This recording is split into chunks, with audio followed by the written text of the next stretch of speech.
The author has alternated between exposition and exhortation throughout his sermon, but he has deferred the largest blocks of exposition and exhortation to the middle and to the end. Hebrews 7:1 to 10:18 is a solid block of exposition about the priestly work of Jesus and its significance. Now, from 10:19 extending through to the end of the sermon, we come to a lengthy block of exhortation. The first block within this exhortation, 10:19 to 25, is particularly important.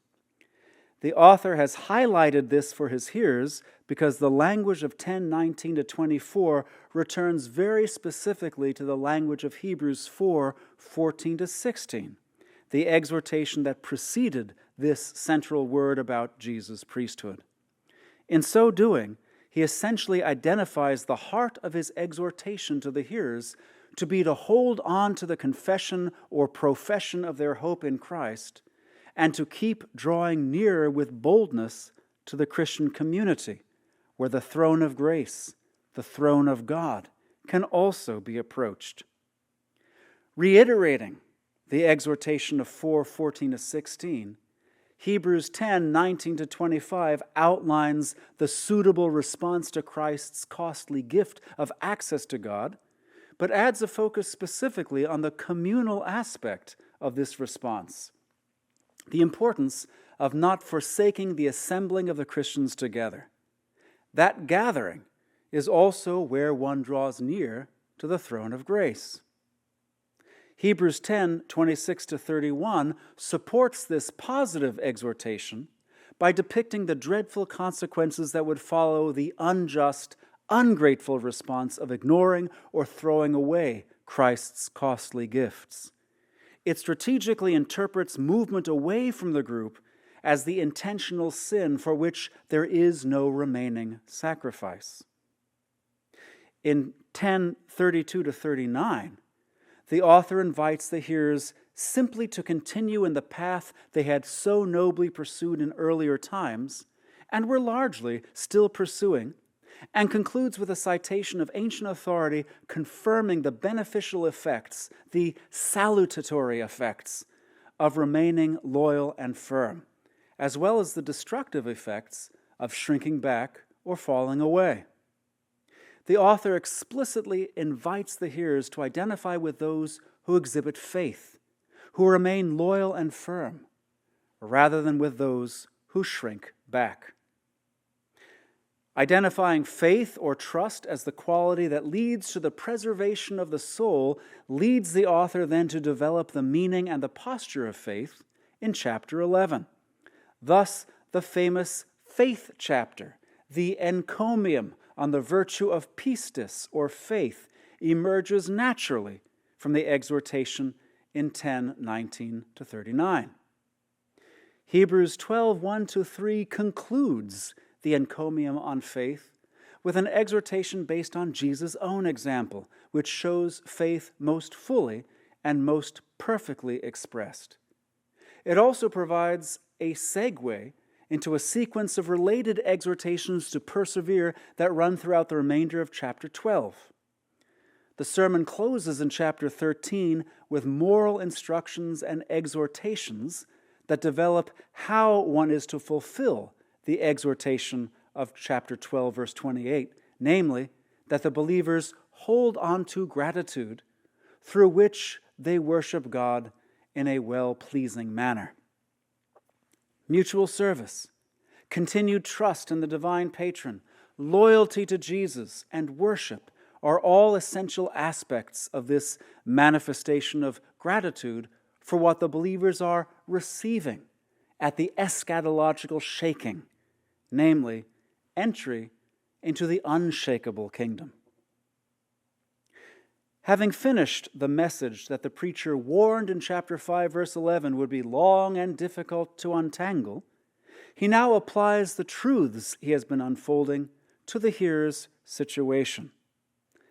Therefore, sisters and brothers, since by means of the blood of Jesus we have boldness for entrance into the holy places by the new and living path he opened up for us through the curtain, that is, through his flesh, And since we have a great priest over the household of God, let us draw near with a true heart and a certainty of trust, having sprinkled our hearts from a bad conscience and having washed our bodies with clean water.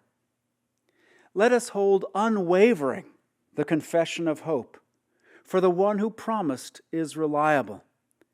And let us consider one another unto an outburst of love and good works, not abandoning the gathering together of one another, as is the habit of some, but encouraging one another, and this all the more as you see the day drawing nearer. The author highlights here two essential things that the addressees now have. First, boldness for entering the holy places. And second, a great high priest over the household of God, both of which should impel them forward in their Christian journey. They have been granted what people of no previous age have enjoyed, the sanctification that will allow them to cross the thresholds not merely of the earthly, but of the heavenly holy place and the Holy of Holies, and to stand in God's very presence. The believer's possession now of the authorization to enter the holy places recalls Christ's earlier entrance into the holy places, specifically as our forerunner. Jesus passed behind the curtain, and the believer's hope is the tether that keeps them connected to him and to their destiny. Now the author celebrates the discovery of that new and living way through the curtain, the way into the holy places, which had formerly been obscured under the first covenant. And he celebrates the fact that he and his congregation have been fully prepared to cross as well. By speaking so grandly of their access to God and their embeddedness in God's household, the author seeks to engender confidence in the believers, giving them a hopeful orientation in the midst of their challenges. Their glorious destiny is assured as long as they have the confidence, the boldness to keep moving forward into it. Given the advantages they enjoy, the author urges the believers to draw near. This is the opposite of shrinking back, the alternative course of action before them, which the author fears some hearers have in view, and which he knows that some others have begun to enact as they withdraw from the assembling of themselves together. They have prepared themselves to come into God's holy presence by means of appropriating the benefits of Jesus' sacrifice, having been cleansed in both body and heart for this confident approach to God.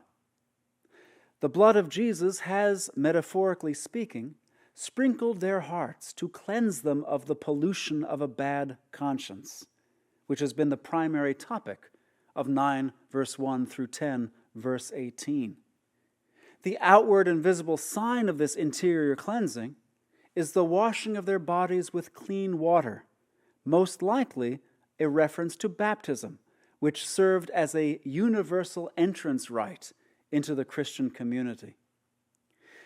The author's application of purity language at this point, sprinkling of the heart, washing of the body with clean water, will also reinforce the differences and hence the boundaries between those inside the Christian group and those outside, who remain defiled by the dead works that characterize their lives.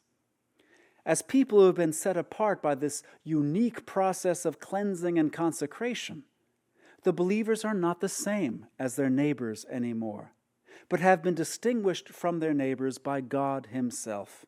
And that is very much to their advantage, no matter how much their neighbors might seek to make them feel otherwise.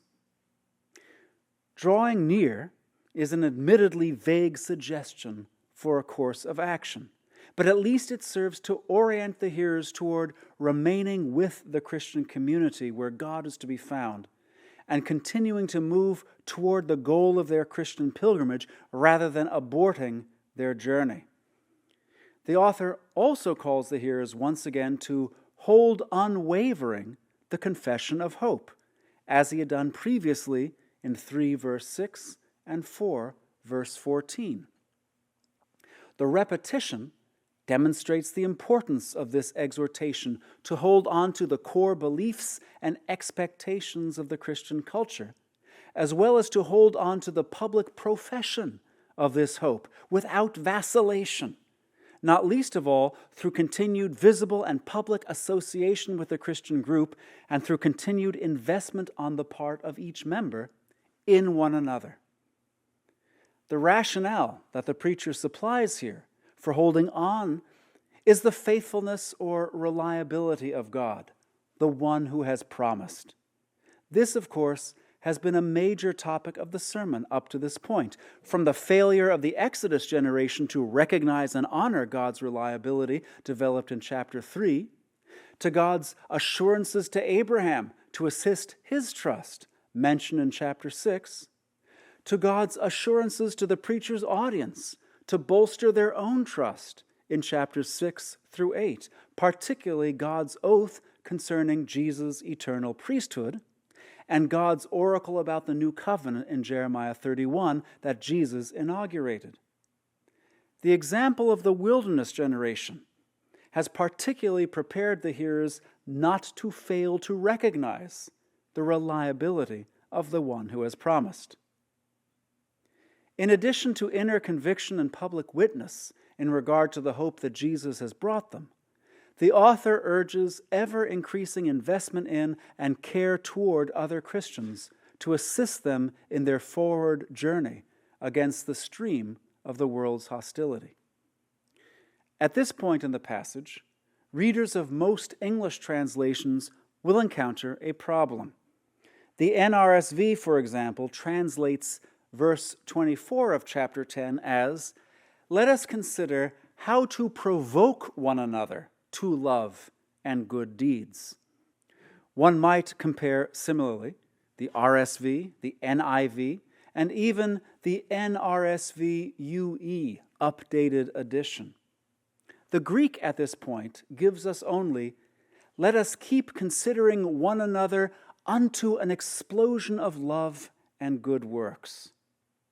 The purpose for our considering the other is not to figure out how to get the other to show love and invest himself or herself in acts of kindness to a greater degree.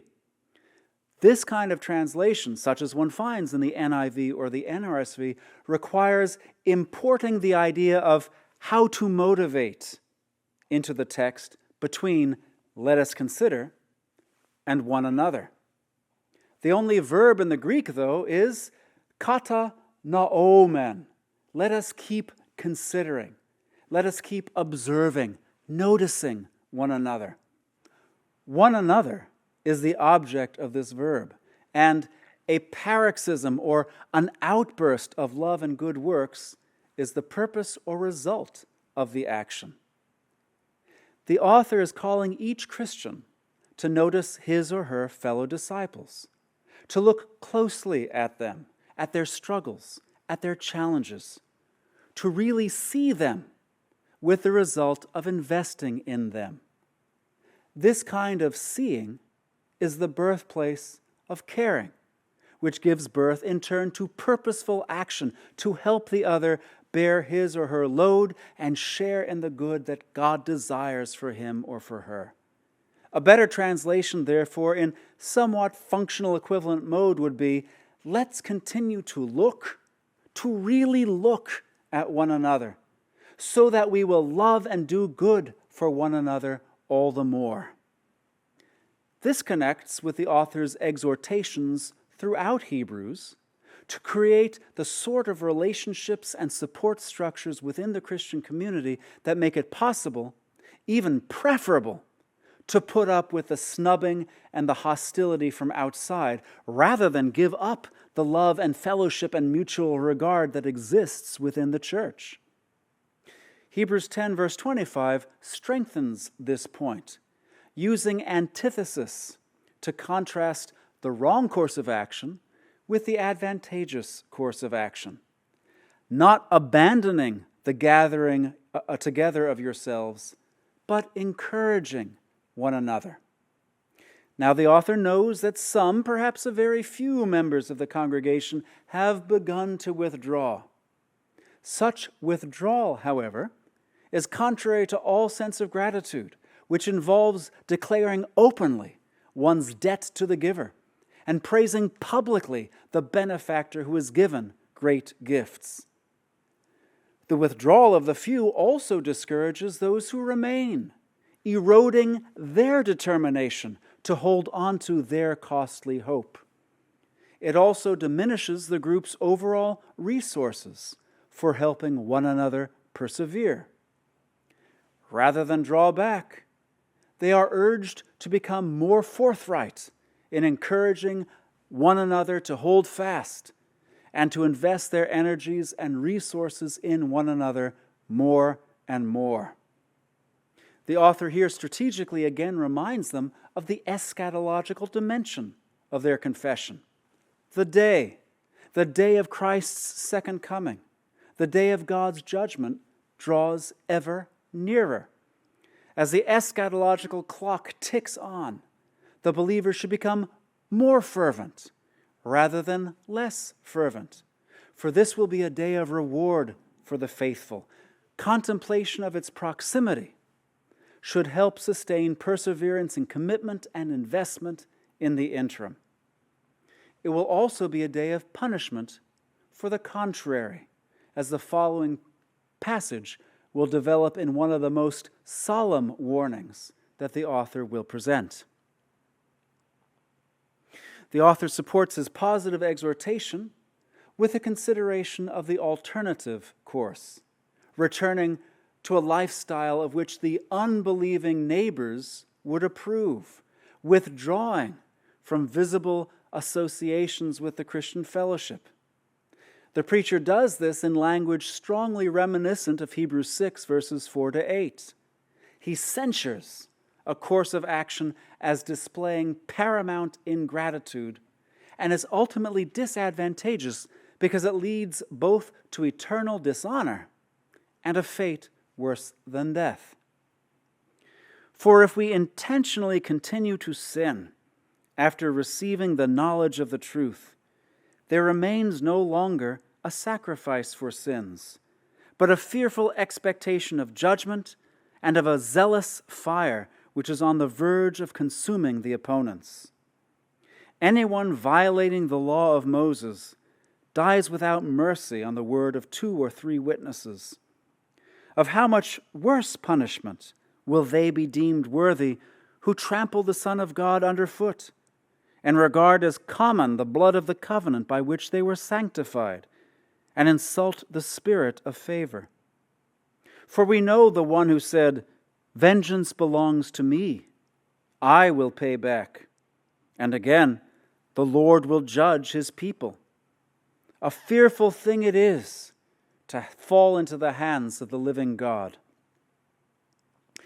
What the author has in mind here by sin, in the clause, "if we intentionally continue to sin," is conditioned by chapter 10, verses 24 and 25.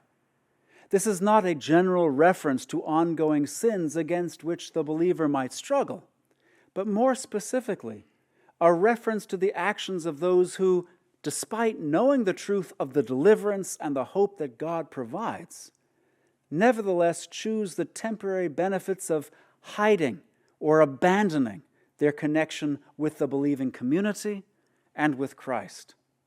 Such people prefer the friendship of sinners and the temporary enjoyment of acceptance among sinners to the hardships that the people of God must endure in this world on account of the hostility of sinners. When the author says, "if we continue to sin intentionally or willfully," he's making a reference to the distinction made in the Torah, especially in Numbers chapter 19, verses 22 to 31, between sins committed unintentionally, for which there are prescribed sacrifices, and those committed arrogantly or with a high hand, for which there is only punishment. Greco-Roman moralists also censure intentional wrongdoing as worthy of stricter punishment. The preacher is asserting that defecting from the Christian community is voluntarily chosen, willfully chosen, not compelled by forces from without. The defector, or the cowardly believer, is not allowed the comfort of thinking that he or she yields to practical necessity when he or she hides his or her connection to Jesus.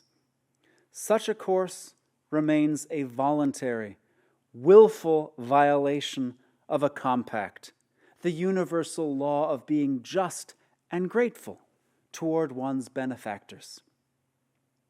When the author says here, there remains no longer a sacrifice for sins, he is repeating language that he just used a few verses earlier in chapter 10, verse 18.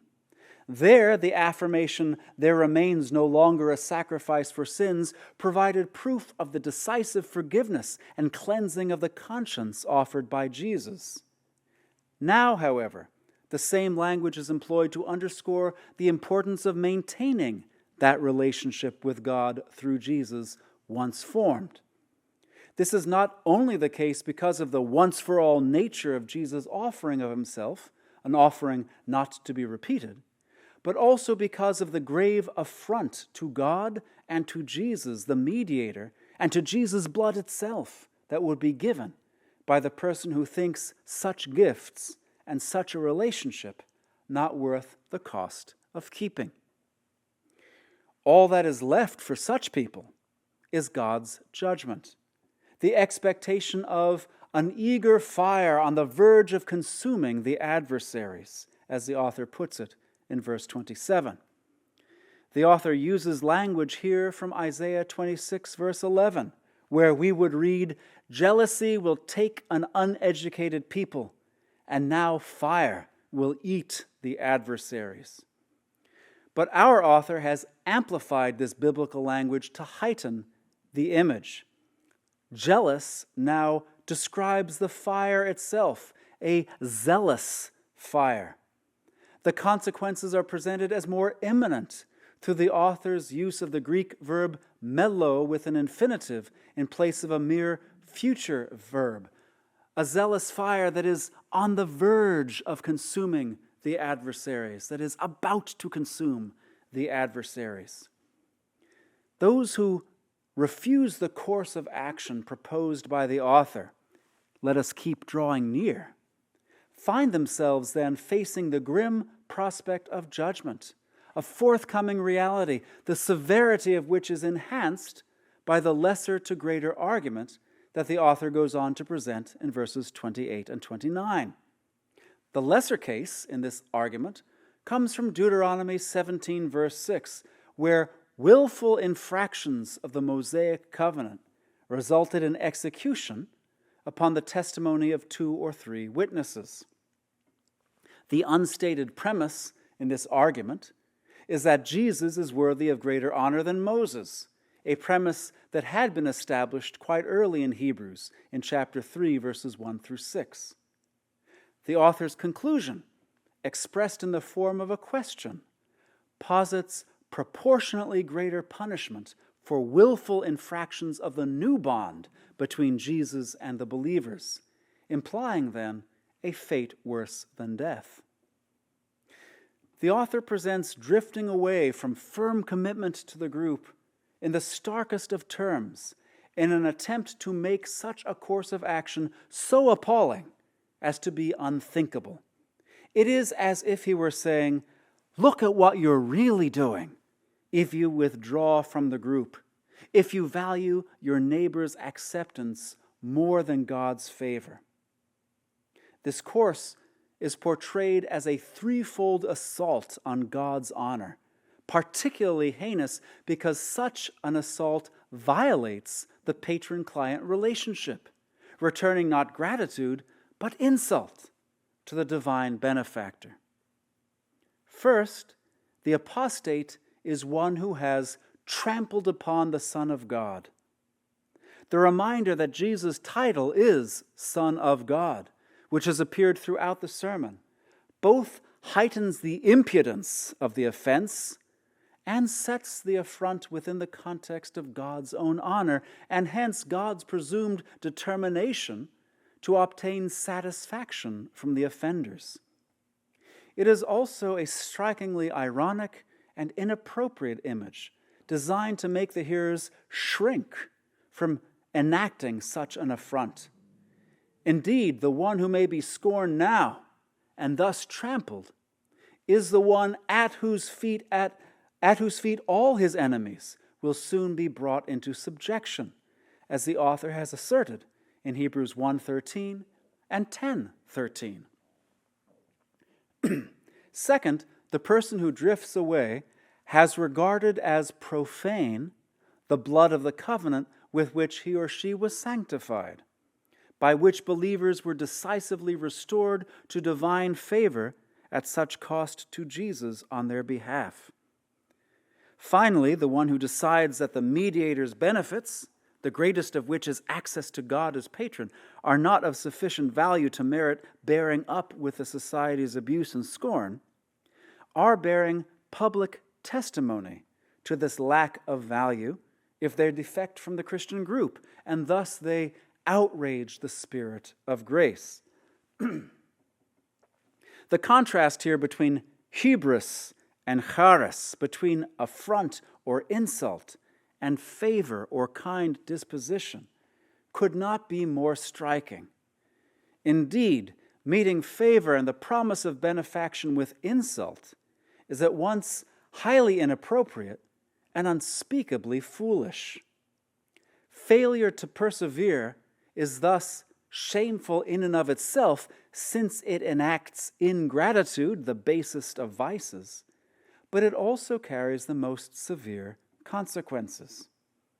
As great as the advantages gained by Jesus' costly mediation are, so great is the harm that comes from spurning Jesus' favor and the favor of God.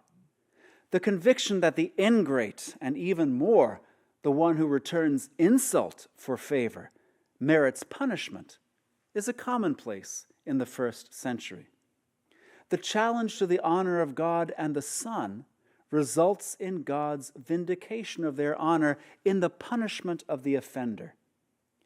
Amplification of the magnitude of the wrong is certainly also the effect of this triple description of the charge in chapter 10, verse 29, and the suggestion that there can be no adequate punishment for such an affront.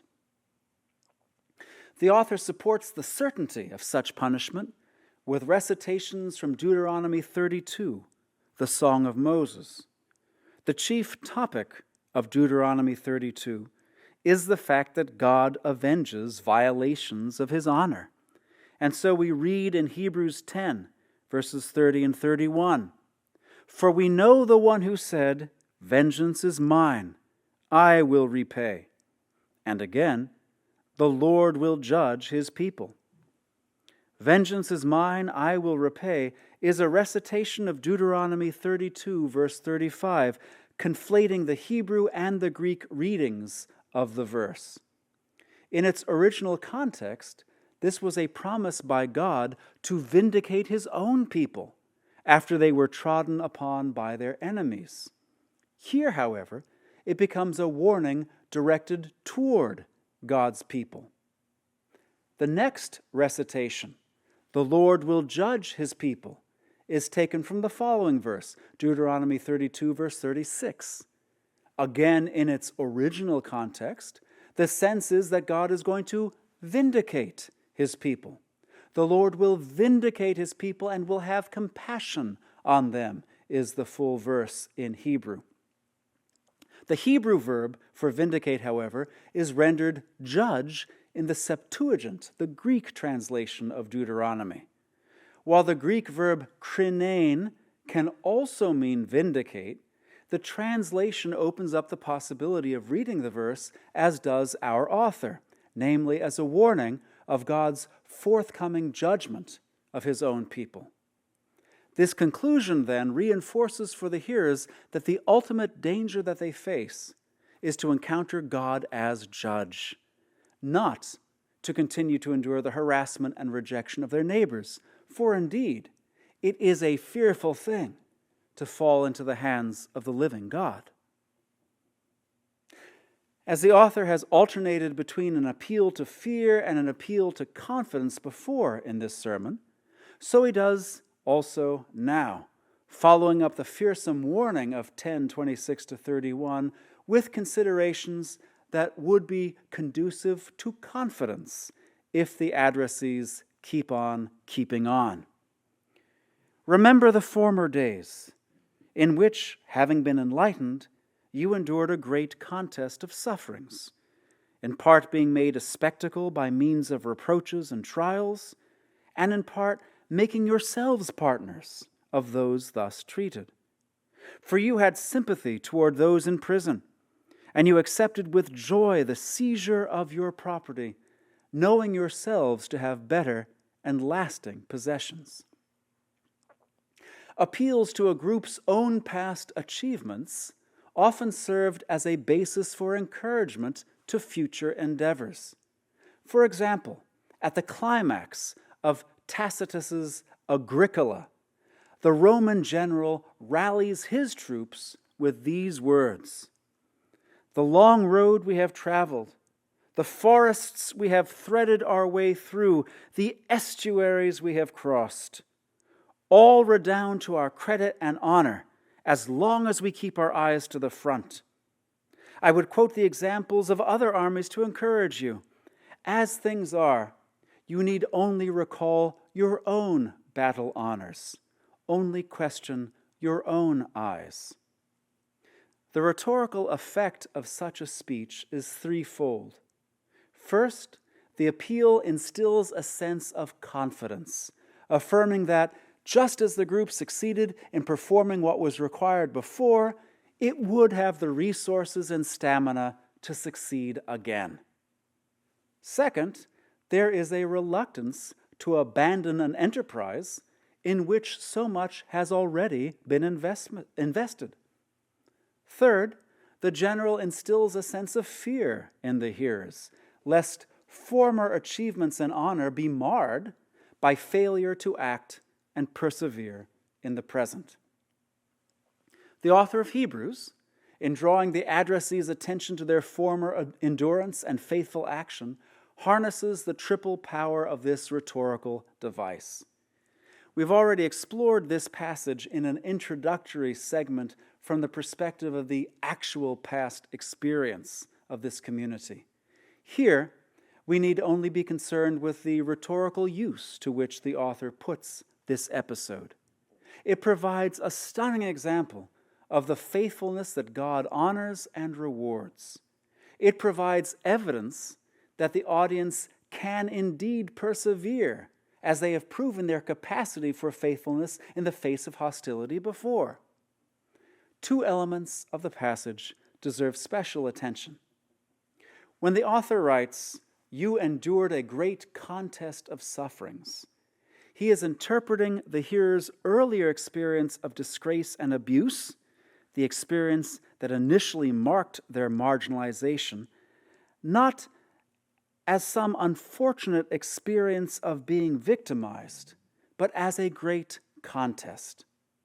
By means of athletic imagery, he turns an experience of disgrace and marginalization into a competition for honor, one that is won by continuing to put up a fight, not by yielding under pressure. Such athletic metaphors are common in the literature of minority cultures of the period, whether they be Greco-Roman philosophical texts, Jewish texts, or early Christian texts. And these metaphors are a means of subverting, even inverting, the message that outsiders wish to communicate through their opposition and hostility. The author will return to this field of metaphors at greater length in chapter 12, verses 1 through 4. There, the hearers will be urged to view their life in this world as a contest against sin and against sinners, a striving to attain the prize of victory, the hope set before them, engaged in plain view of the many who have contended bravely and successfully throughout sacred history. I'm speaking here of the cloud of witnesses, which is perhaps better translated the cloud of spectators that the author creates in his parade of exemplars of faith in chapter 11. It is for the approval of such a cloud of spectators that the hearers will be urged to contend rather than to gratify their antagonists, their hostile neighbors, by giving in. The author also highlights here the experience that at least some of the believers suffered of the seizure of their property, recalling how they had accepted this with joy, knowing themselves to possess greater and lasting goods. The possessions that belong to the earthly visible realm are of less value than those that are afforded in the heavenly realm, precisely because only the heavenly realm will abide or survive the eschatological removal of the things that can be shaken, as the author has hinted in chapter 1, verses 10 to 12, and will put forward again explicitly in chapter 12, verses 26 to 28. Earthly possessions afford only temporary honor and enjoyment. The believers are called, therefore, to keep their hearts set on the better and lasting wealth reserved for them in their abiding, lasting city. The author transforms the past actions and commitment of the addressees, their former acts of courage and generosity toward one another, into causes for praise and self-respect, so as to move them to continue in the same course of action. So the author goes on to urge them in verses 35 and 36. Do not throw away your boldness, which holds a great reward. For you have need of endurance, in order that, after having done the will of God, you may receive the promise. Boldness, parrhesia in Greek, has been thematic throughout the sermon. On the one hand, it speaks of the addressee's confidence with regard to open access to God mediated through Christ. Those who now show disloyalty and disrespect toward the Son are certainly in jeopardy of throwing away this boldness. It also refers in a complementary manner to the addressee's open declaration of their hope reflected in their endurance of society's shaming techniques, of a boldness that extended even to their open association with those most singled out by their society for its deviancy control techniques. After being enlightened, they openly and confidently demonstrate in the public eye the importance of the gifts they had received from God through Christ and the benefactions for which they yet hoped. Continuing thus to demonstrate boldness in the face of their neighbor's disapproval means also keeping the boldness they have in regard to confidently approaching God and entering God's presence at the end of time. The author thereby urges endurance, continued resolve, and courage in the face of opposition and loss, so that the audience may indeed enter into the reward in which they too have already invested so much. The author speaks here as if the larger part of the investment to be made is already behind them. They have done the will of God and now must merely hold on till they receive their reward. The proximity of the reward, and thus the short length of time left in this contest, is an important feature of the author's strategy throughout. Here in Hebrews 10, verses 37 and 38, the author uses scriptural language to emphasize that the time remaining before entering into their reward has been greatly shortened. This is an impression that will be reinforced by the lengthy parade of the heroes of faith in Hebrews 11, reminding the hearers of how long this contest has been going on and how far along into it they have entered the lists. As we read then in verses 37 and 38, for yet a very little while the coming one will come and will not delay, and my righteous one will live on the basis of faith. And if he shrinks back, My soul takes no pleasure in him. The author has engaged in some creative compilation of Scripture in this passage. First, he borrows the phrase "in just a very short while" from Isaiah 26, verse 20, in order to heighten the sense of imminence of the day of reward and judgment. In their original context, these words speak of the length of time that God's people are instructed to hide away in their chambers until God's punishment of the inhabitants of the earth runs its course. In this new context, the words serve to stress the proximity of the forthcoming visitation of God or of Christ, and to facilitate maintaining commitment just a little while longer. It also reinforces for the hearers the sense of being at a threshold of that inheritance, right where the wilderness generation was, when it faltered and became forever a pattern of base distrust and disobedience. The remainder of this passage is a radical recasting of Habakkuk chapter 2, verses 3 and 4, and one can actually see a bit of a progression here from the Hebrew text of Habakkuk to the Septuagint translation of Habakkuk to the kind of rewritten version that the author of Hebrew provides, making that material from Scripture even more suitable to the pastoral needs of his moment. In the Hebrew Bible, Habakkuk 2, verses 3 and 4 reads, "There is a vision for the appointed time.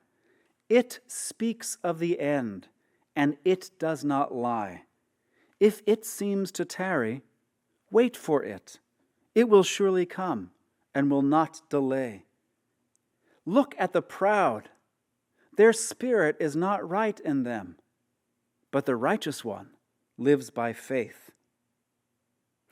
If we were to read that in the Septuagint version, the Greek translation of Habakkuk 2:3, we'd find some significant differences. "There is yet a vision for the end, and it will come to light at last, and not in vain.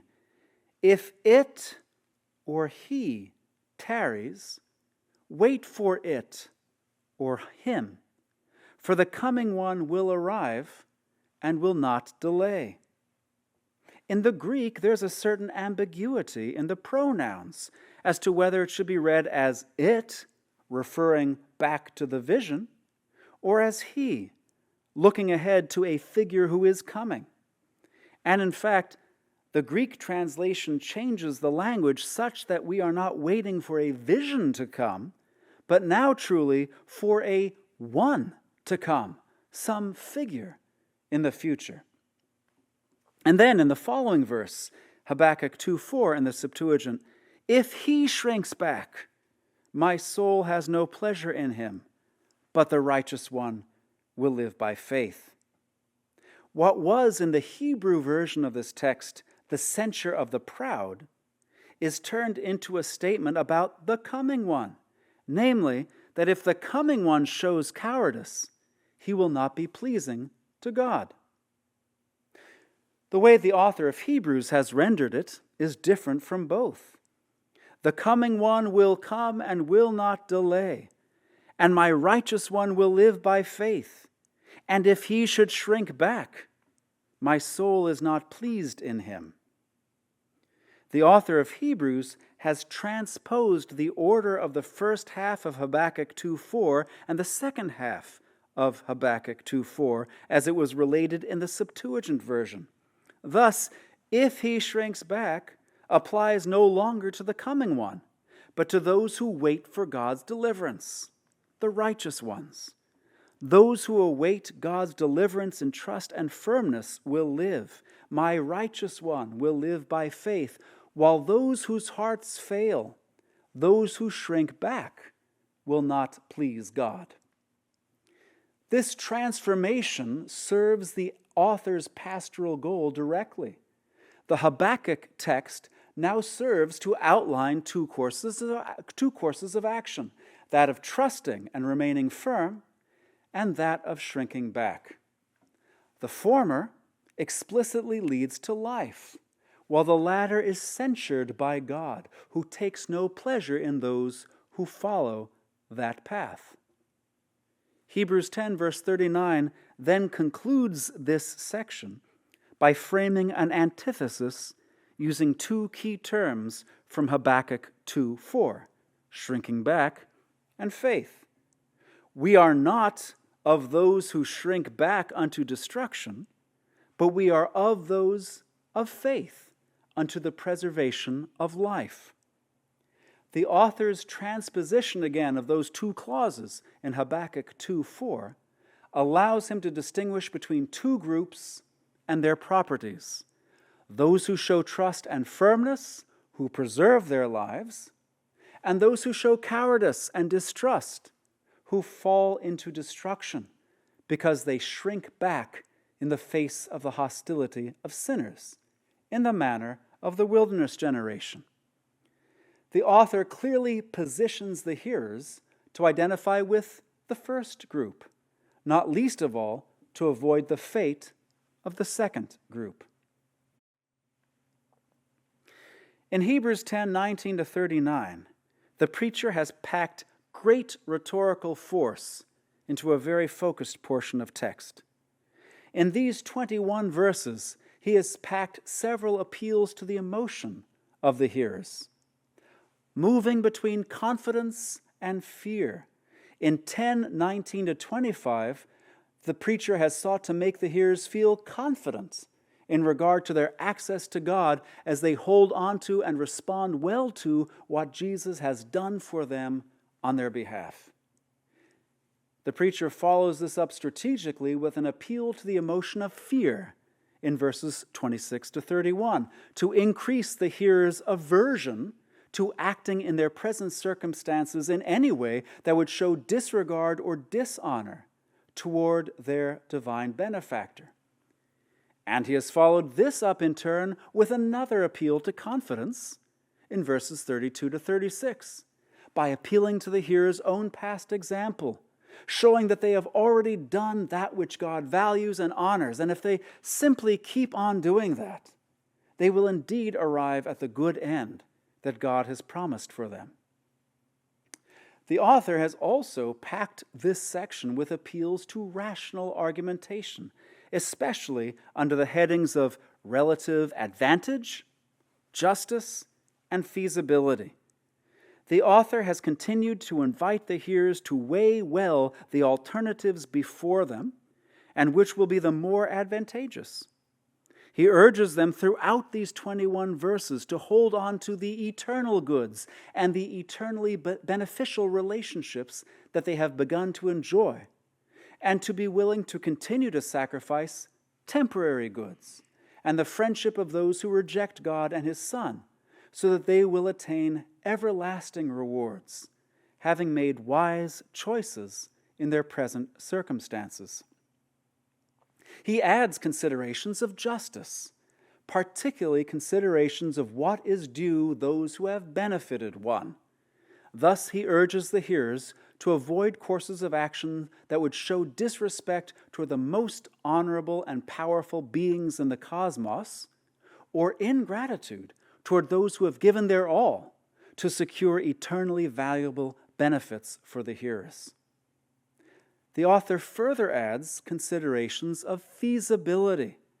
The audience has borne up before and under harsher conditions. Their own history shows that they can continue to bear up.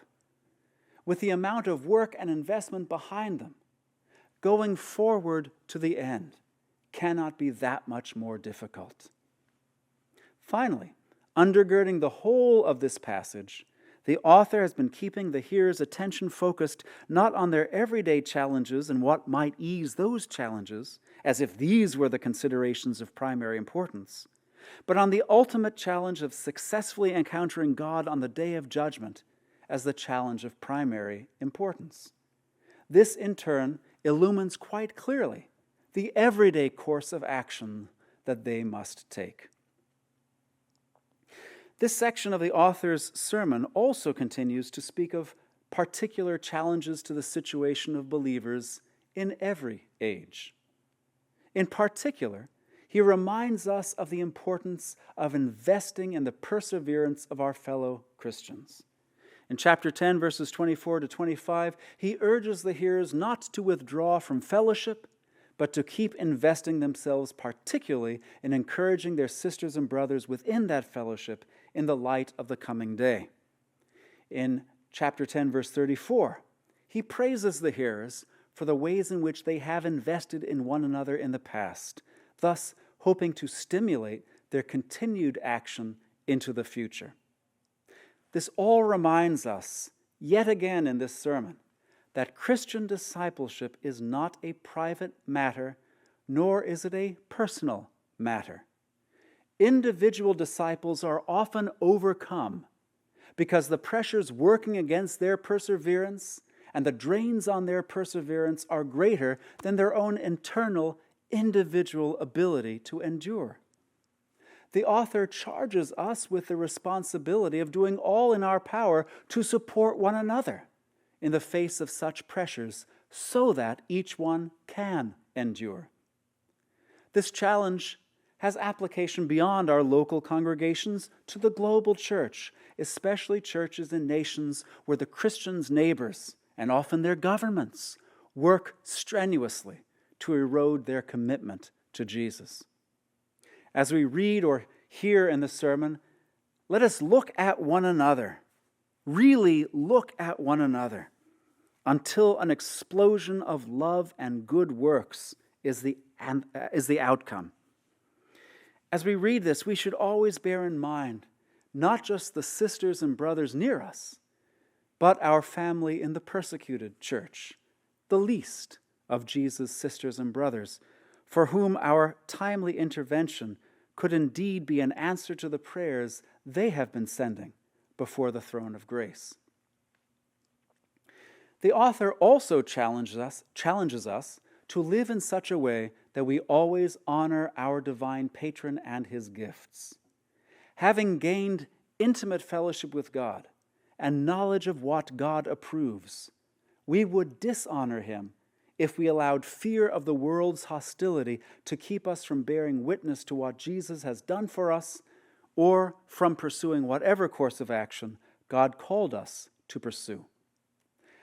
If we drag our feet along the way of the cross out of regret for our lost friendship with the world, we again dishonor the giver and the value of God's friendship. If we begin to think that following Christ all the way means giving up too much, we show slight regard for the privileges and the advantages that following Christ has brought us. Rather, our lives must reflect the great value of the gift we have received, which means responding to God with a gratitude that embraces heart, mind, body, and desire. If we care more about success or respect or being wise as this world defines them, if we keep following its rules and set our ambitions on its promises, we trample upon Jesus. We set too little value on his blood if we refuse to walk in that life for which he freed us. We insult God's favor if we seek to secure the world's favor first, and then, as far as the world will let us, God's promised benefits.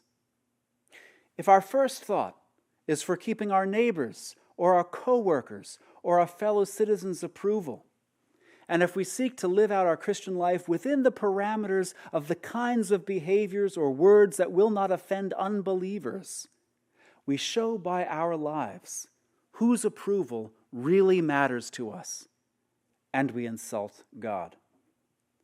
If we attend dutifully to everything else our society tells us is important, and then give to religious concerns any leftover time, resources, and energy, we say to God, your gifts and call are not of the first order of importance in my life. The author of Hebrews calls us to let our choices, actions, and ambitions reflect the true value of things, and to pursue God's promises with our full vigor and full trust and firm commitment and faith, letting no worldly object detour or delay us. The contemplation of the immenseness of the gifts we have received from God also provides a powerful medicine against temptation.